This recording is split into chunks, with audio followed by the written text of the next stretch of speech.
Claude Allemagnan, je suis le maire de l'Orgue, conseiller régional et vice-président de la communauté d'agglomération.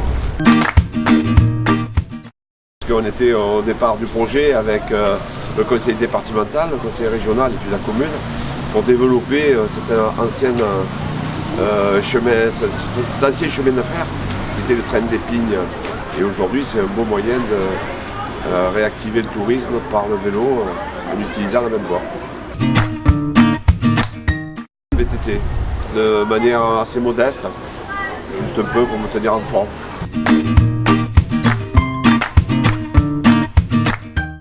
Magali Amaré, je travaille à la communauté d'agglomération racénoise. Je suis en charge de développer le schéma des véloroutes et voies vertes intercommunales. Le projet de la Vigne à vélo, il est né d'un appel à projet de l'État en 2010 suite aux inondations. On a décidé de déployer un itinéraire cyclo-vélo tourné vers les vignes. Vraiment le panorama provençal, restanque, olivier, chêne et peigne. On va s'arrêter dans un domaine viticole, on va pouvoir déguster forcément les produits régionaux. La communauté d'agglo, elle déploie le label Accueil Vélo sur son territoire également, donc pour justement mettre en valeur toute cette activité économique qu'on retrouve en fait à proximité des itinéraires cyclables et notamment la Méditerranée à vélo et la Vigne à vélo. J'ai la chance d'habiter sur l'itinéraire de la Méditerranée à vélo, c'est Magali à vélo avec toute la petite famille, donc c'est top.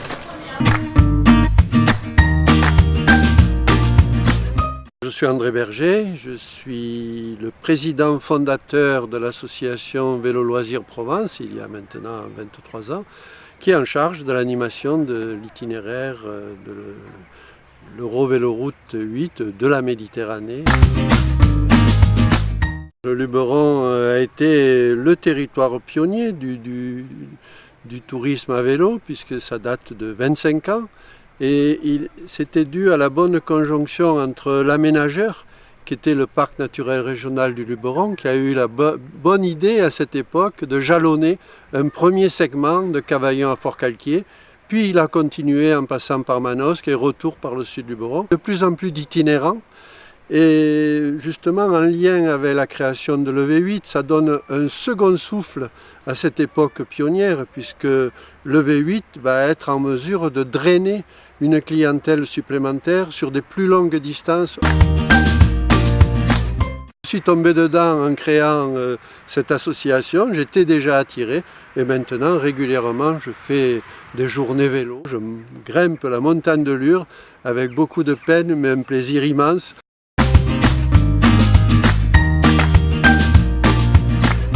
Magali Verret, je suis chef du service tourisme au sein du territoire du Pays d'Aix.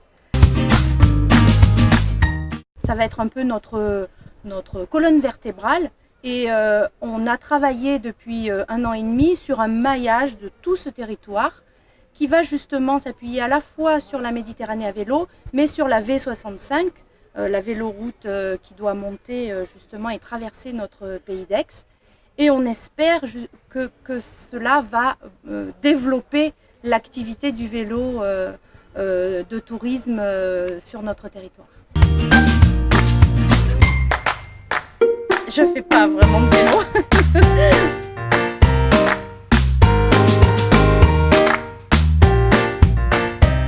Je suis donc Gérard Baumel, je suis le maire de Céreste.